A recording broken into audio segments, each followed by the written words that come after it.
Good morning, afternoon, evening or night, whenever you're watching this, welcome.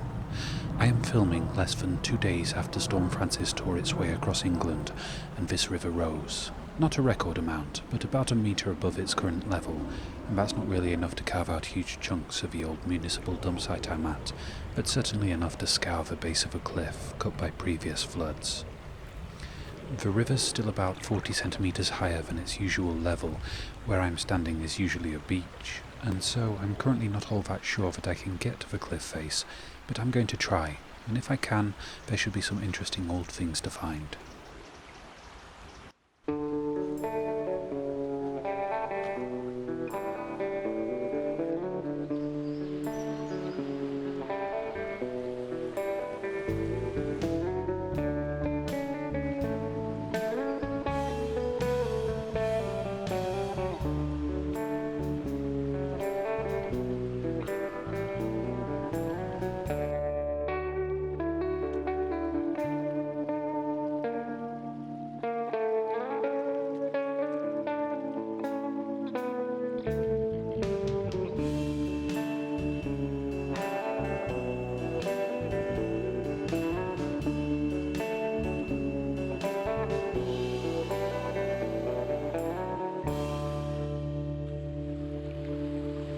Any pattern on pottery that isn't willow pattern is quite noticeable, and I like it. Might be something I can use in mosaic crafts.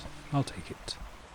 And of course, keep looking out for anything interesting the river might have dropped between here and the cliff.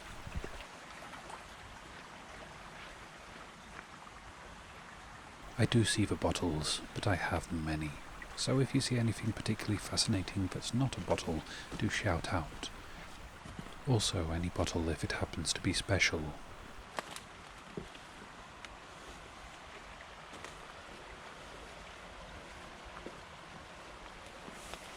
First glimpse of a cliff face, and the far end looks more or less untouched, much like it looked last time I was here.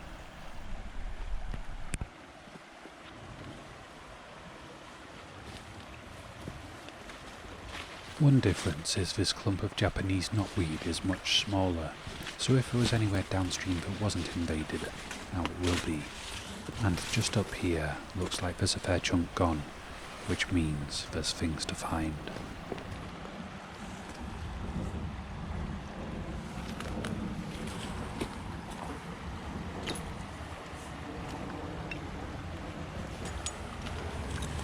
Handle of an old seltzer bottle.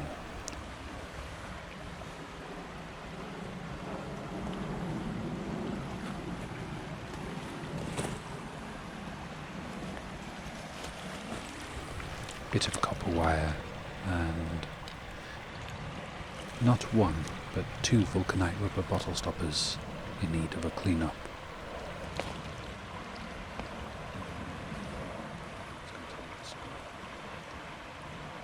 And this one, just about recognisable as a bar, makers of Iron Brew and other less famous soft drinks. I'll take 'em. Ooh, now I'm not sure about this. It's either a bullet or a Victorian stylus. Either way, it's lead, and I remove lead from the river. That looks like a bird. Yes, that's cute. Don't often see teacup handles with little sculptural animals sitting on them. I like it. Little bit of verdigris poking out. Oh, it's a chain. Not a very exciting chain. I think the sort used to prevent bath plugs from going on walkabouts, but brass has value and I have a forge. First piece of a children's toy. I find a lot of these here, and I presume they're a lead alloy and the wheels off. Not sure. Trains, I reckon, or at least train cars.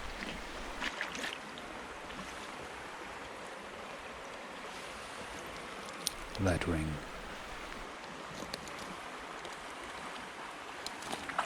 More lead. There's going to be a lot of lead today. And brass bolt. I'm hoping for a lot of brass and copper too.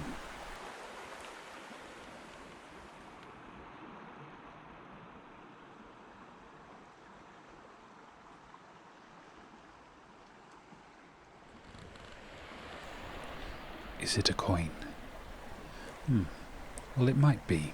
I can't see any details. It could be a coin, or a little brass or copper disc, and all the ways I know of cleaning off verdigris aren't that gentle, so I need to learn a different way if I want to reveal any remaining details.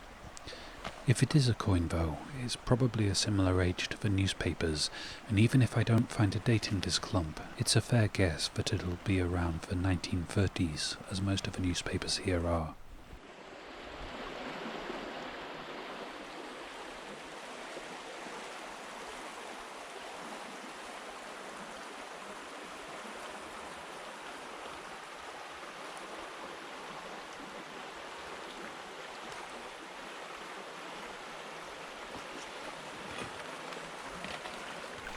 Sugar tongs, either cupro nickel or silver plated over brass. I don't tend to grind into cutlery to find out which, leaving it for I know not what. I just seem to like the verdigris patination on spoons and forks and things.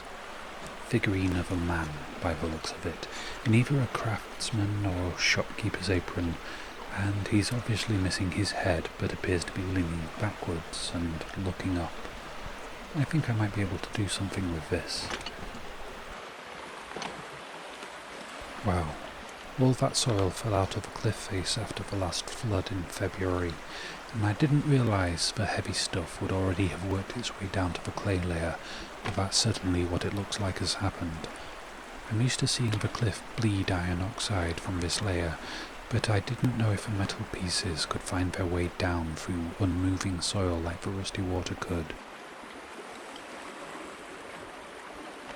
Looks like lead, but no, rubber, and copper sheet, or pipe, but very squashed and full of soil.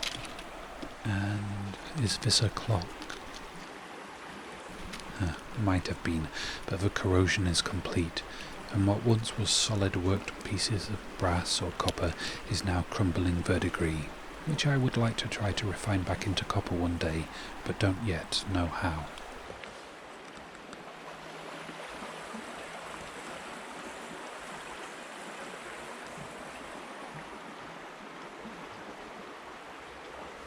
Oh wow, now that is an impressive bottle stopper.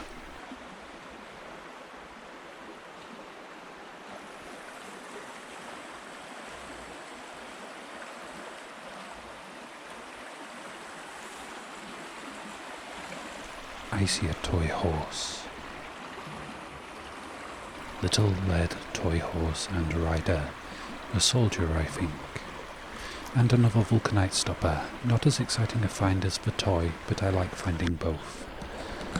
No, stuck in there. We'll separate them later. In the meantime, top off a dispensing bottle, likely vinegar.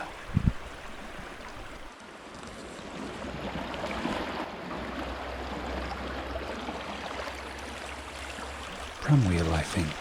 A nice theme for upcyclers, but not right for any of my planned projects. Glass battery, looking okay so far. Oh no, chip in the glass. That's a shame. Still, it's full of lead, so I shall take it out of here. And I think this looks like a bucket of metals. Copper wire. Graphite rod from a battery. More copper wire. And let's see. I am, of course, muddying the water up a bit at the moment, so can't really see much, but bit of lead and brass, take them both. Lead pipe, lead sheet, lead.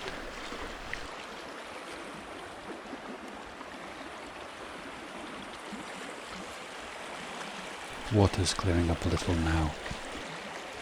Battery cap.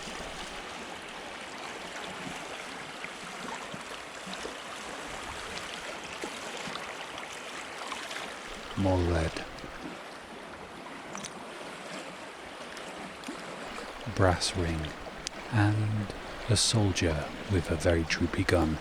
And yes, no head either, which is a serious injury, all too common amongst the lead army. Little suspension spring. Bit of slate. I do leave iron things. It can unbalance ecosystems a bit, but a lot of iron oxide leaches out of natural rocks hereabouts anyway, and there's enough to carry with the lead. I think this is going to be another pocket of metals.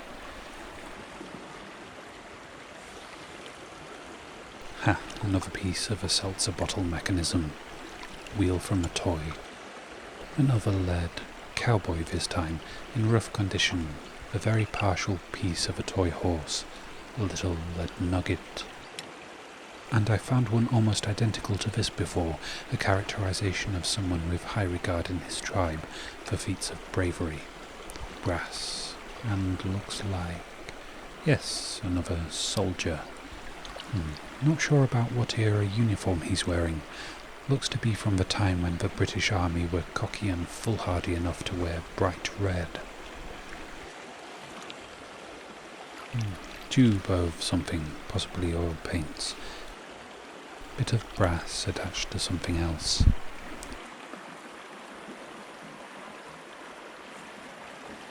Another wheel, and I think that's about it for this little patch, but there's another one, dry, and another in the water here. Wheel. Brass Victorian gas tap. A bone. A lead thing. And a hand. That's pretty cool. Wonder what sort of a doll or a toy had a lead hand like this.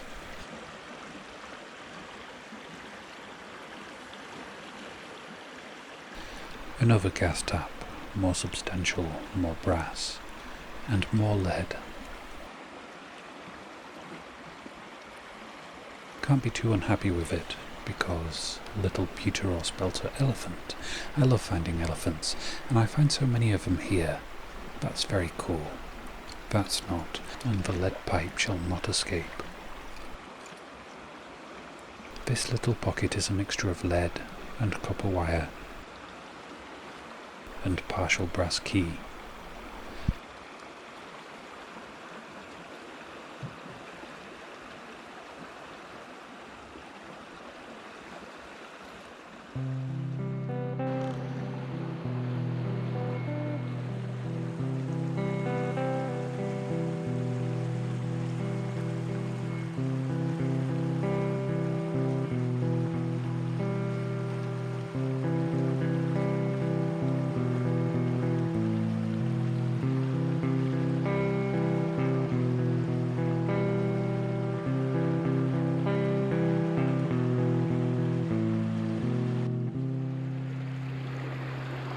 I am amazed. I have been exploring rivers and finding things for most of my life, making mudlarking videos for 20 or so months, and up until a very recent outing, perhaps my last video, I had not seen one of these.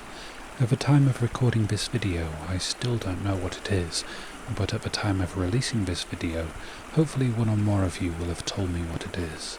Beautiful colour anyway, verdigris at its best.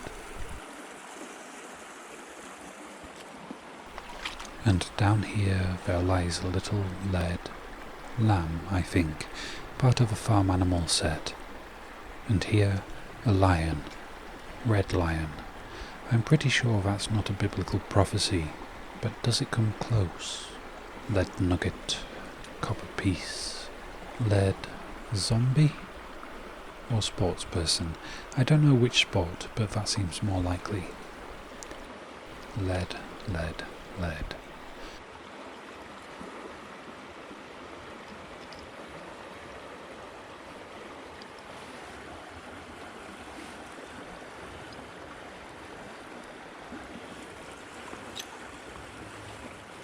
Brass little bracket, or candle sconce, I don't know, but I'll take it. I hope you're not getting bored with lead finds. In general, I'm not all that excited in finding lead either, but when it's like this, a child's toy, where the dangers of lead weren't understood and it was part of children's play, it's a mixture of delight at finding something once cherished, and mild horror at something so toxic given to children, who quite probably led full, long lives. Also looks a bit like a very bent out of shape sports person, perhaps a rugby player. That looks like it might be a useful little pot to carry all these little things. Yes, it's intact. And W.P. Hartley, so William Pickles Hartley, maker of jam, and philanthropist, born not too far from here actually. Copper mesh in a glass case, broken of course. It's a glass battery. I will take it and extricate the copper and any lead.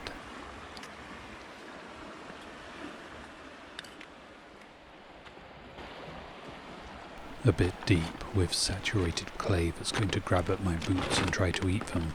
The cost of this is that if I get stuck, the camera work will be terrible. This bottle looks beautiful. I doubt it's actually dark glass, just dark contents. J. Lyons & Co., makers of cake. That's a simplification. That's just most of what they seem to do nowadays. But I think they were also once a restaurant chain and more. There's also beads. 1, 2, 3, 4, 5, and 6. 3 white and 3 a terracotta sort of brown. I think they're glass. I loved watching the northern mudlarks trying and succeeding in making beautiful glass beads. I'd like to try it too one day, but I'm a few tools away from that, including a kiln, which isn't top of my list of purchase priorities yet. Anyway, foot stuck. This is going to be messy.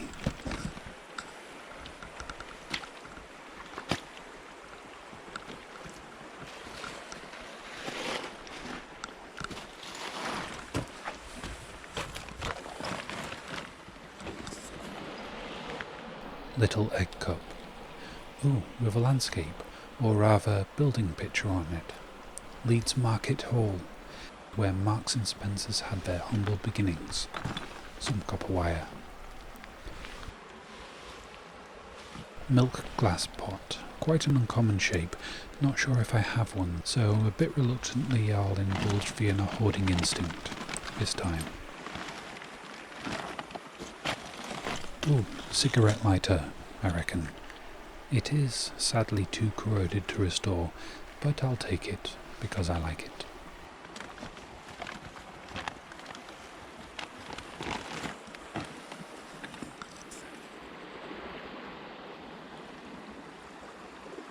I have only just gotten myself up onto this fragile bank of earth, and I want to get back down there, because I see what looks like a Victorian foot warmer poking out.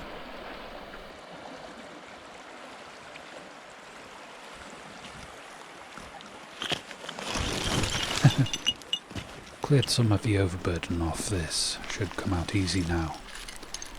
Oh, look at that.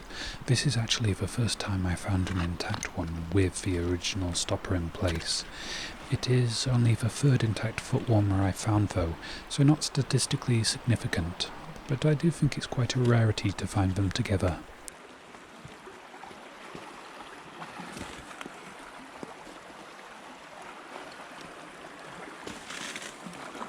Vulcanite stopper.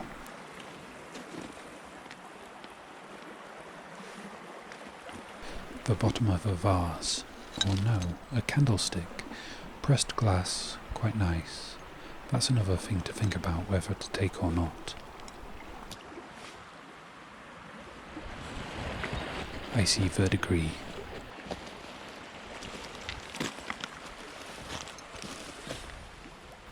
Thought that was clay pipe stem, sadly chicken bone.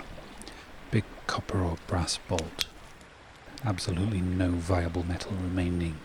Oddly, the medium thickness things like this teaspoon handle don't often seem to corrode all the way through.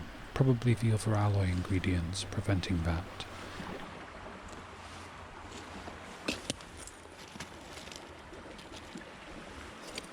I think my grandparents had some wine glasses like this, only not broken. Nice colour, but no. Bit of lead. And Oh, it's a chicken. A brooding hen, meant I think to look like she's sitting on a nest on some eggs.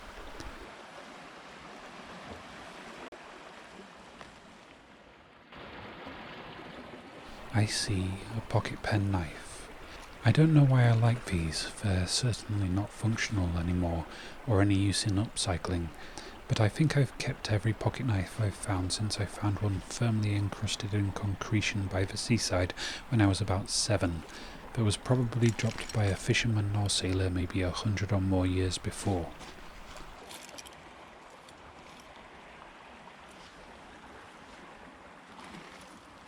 Another lead figure, army man with a plume on his helmet, which I'm sure is supposed to signify something, but is something I always thought looked a bit over the top, and perhaps a little bit silly. I was just about to move on to the next area when I spotted this, which looks and feels the right size, shape and thickness to be a coin. Whether or not there's anything at all remaining of a coin beneath the corrosion is another matter. It's quite likely that an attempt to clean one side would reveal the other. The river level has dropped a little, even in the short time I've been here, so I might find some things on the way back that were underwater, but it's still way too high for the beach downriver. And that's a shame, because that makes it optimal for the people who watch only for the finds, but suboptimal for people who prefer the walk portions.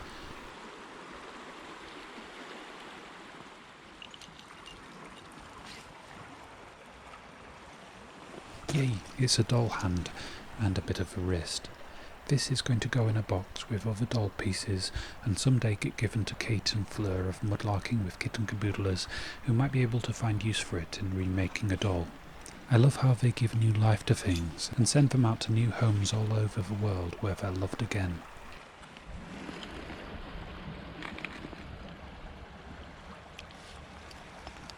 Looks like a Scottish clansman rushing into battle. More interesting to me than most of the soldier figurines, but I'm still easily distracted by the shiny bauble, which I think is probably the lens off a motorbike light, and might one day be useful as an eye in something crafty.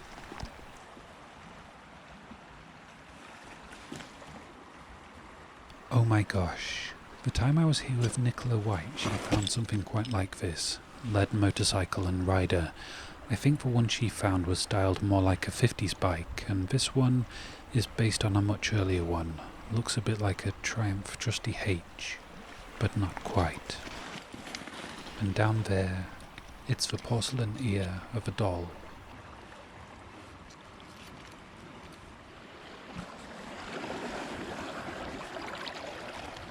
Plant pot.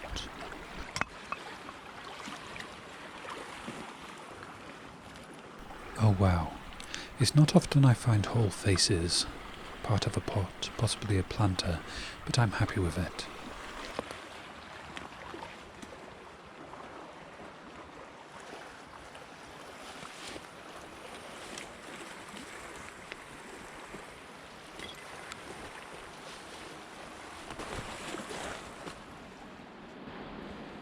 I've spotted something. Well, two things. A plain piece of tile, which is a nice colour and useful in the craft project. And up here, it's a marble. One of the most simple of toys, and finding them is simply a joy. It's quite a nice candy-striped combination of colours. I like it. So many things waiting in the ground. Here's one that's probably been sticking out of here since February, but it takes the right sort of visitor to appreciate a broken china cow. Arcadian. Oh my. So it's got a shield crest, which I found before on models of military armaments and commemoration crockery. So is this a military cow, or the cow of a noble family, or a place? A bit of research for later.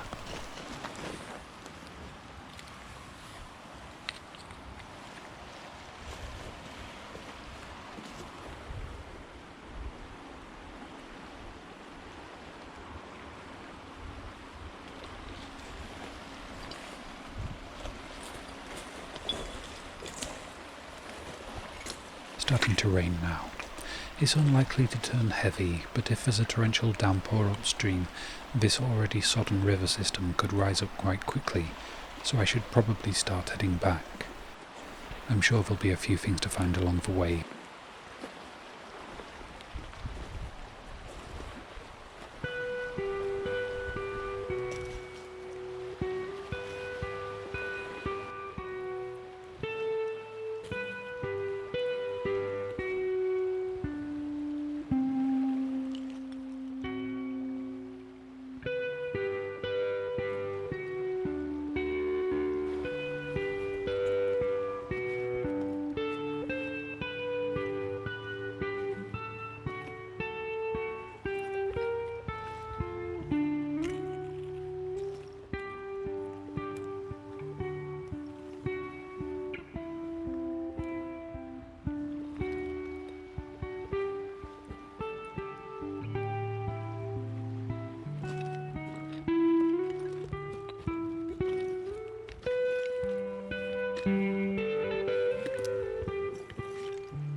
This might have been underwater when I came through, a little Native American warrior doing what I'm sure is meant to be a war dance.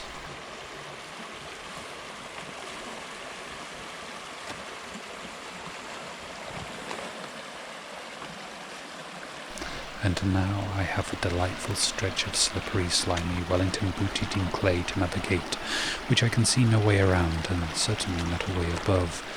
See you on the other side.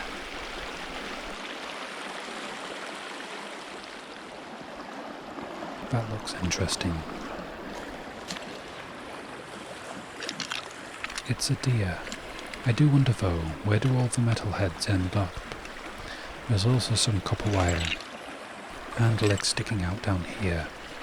Very similar to a figurine I found here once before, which I thought was probably either meant to be Winston Churchill, Roscoe Arbuckle, or Oliver Hardy.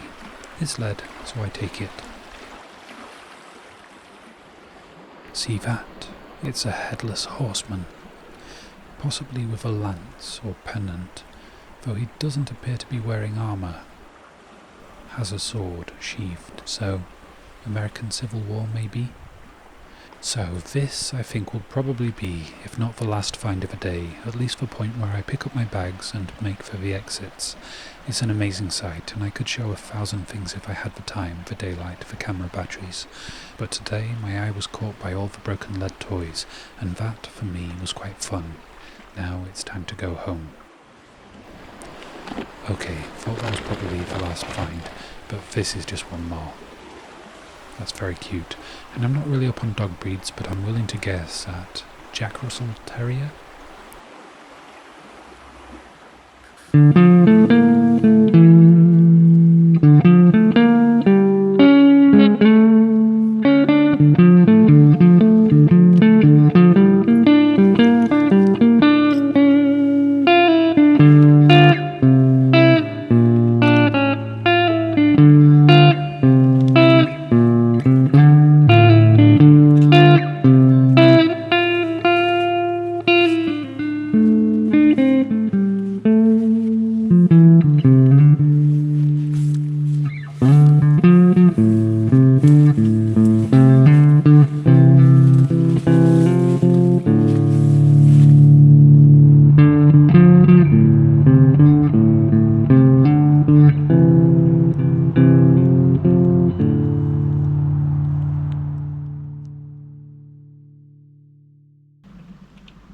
Roundup time.